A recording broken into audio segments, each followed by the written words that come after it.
Fala, torcida vascaína, Felipe Tiru de volta na área. Hoje vou tentar responder uma pergunta aqui um pouco mais curtinha, né? Para compensar o vídeo comprido de ontem. Vou responder uma pergunta aqui do Hélio Fernandes, que pergunta: Felipe, fala de contratações. O que você acha do Fernando e do cria de 35 anos, Souza? Obrigado. Hélio, tem que falar aqui, você falou a idade do Souza, 35, né? Tem que falar a idade do Fernando também, que já são 36 anos. São dois jogadores já veteranos, né? Eu, assim,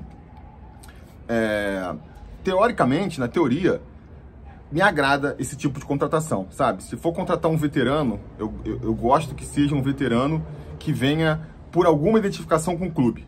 Seja porque começou nas bases do Vasco, que nem o Souza, seja porque é um vascaíno que quer jogar no Vasco, quer jogar no clube do coração, que nem é o caso do Fernando. É um estilo de contratação que me agrada. Por quê?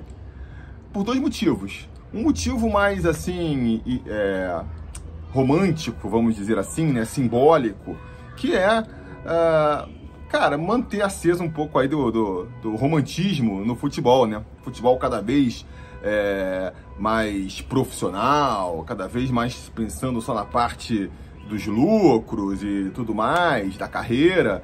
Eu acho bacana quando a gente vê aí os jogadores movidos por um sentimento mais do coração, né? De, pô, não, quero ir lá porque é o clube do meu coração. Acho bonito isso, acho que a gente tem que incentivar esse tipo de movimento, né? Incentivar como? Acolhendo quem quer fazer esse tipo de movimento. E também por uma razão mais prática, assim, né? Mais do mundo dos negócios também, vamos dizer assim, que é o seguinte: quando a gente tem um jogador nessa situação, a gente tem ali um diferencial em relação aos concorrentes. Se tiver o Vasco concorrendo com mais um clube por esses jogadores, a gente tem ali um diferencial que o outro clube não consegue oferecer. O outro clube pode oferecer um salário maior, o outro clube pode oferecer uma estrutura melhor, o outro clube pode oferecer mais visibilidade, né, de estar disputando competições mais importantes, mas jogar no seu clube de coração, isso que o outro clube não consegue oferecer. Então nessa, a gente consegue, teoricamente, atrair um jogador que de outra maneira a gente não conseguiria, né? Acho que a gente tem exemplos aí recentes no futebol brasileiro. O Marcelo no Fluminense. Será que ele estaria no Fluminense se não fosse o apego dele pelo Fluminense?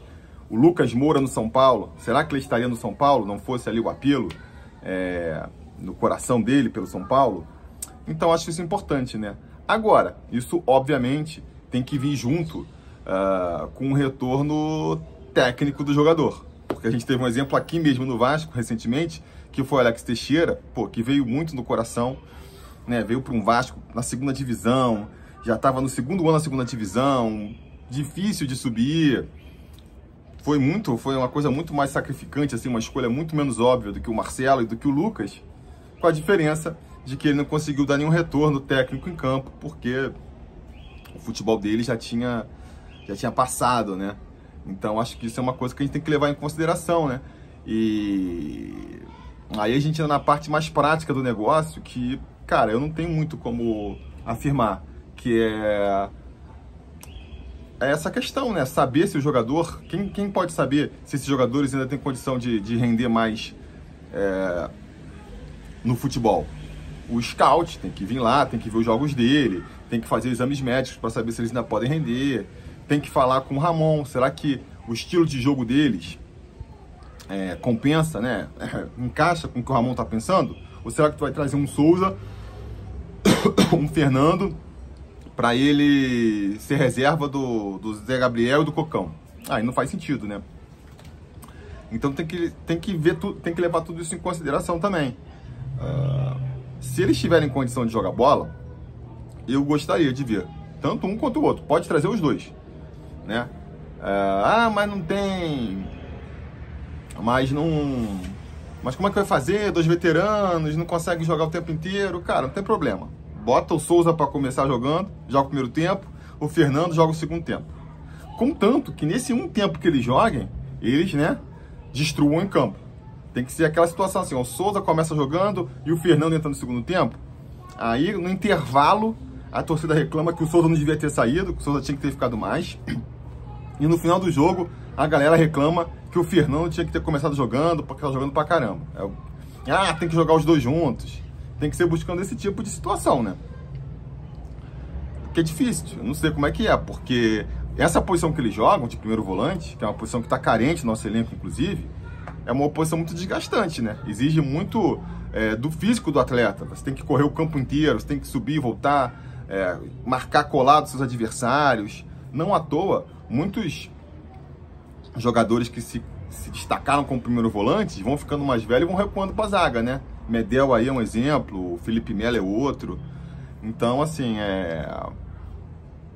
teoricamente, respondendo curto, né? Teoricamente, eu gosto desse tipo de contratação. Na prática, tem que analisar, tem que... a comissão técnica, ali o corpo executivo do Alexandre Matos, que tem que analisar e ver se é eficiente ou não.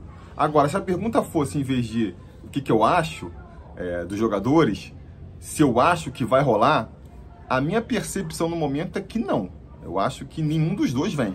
O Souza já estava meio que engatilhado aí, já estava até treinando com o grupo, né? Estava se recuperando da lesão lá no CT do Vasco. E ele parecia que estava acordado com o Paulo Brax. Mas depois que o Paulo Brax saiu, aparentemente o Alexandre Matos não falou mais. Não sei se por falta de tempo, por falta de interesse, né? O Souza aparentemente percebeu isso e, pelo visto, está negociando com um time lá da Turquia.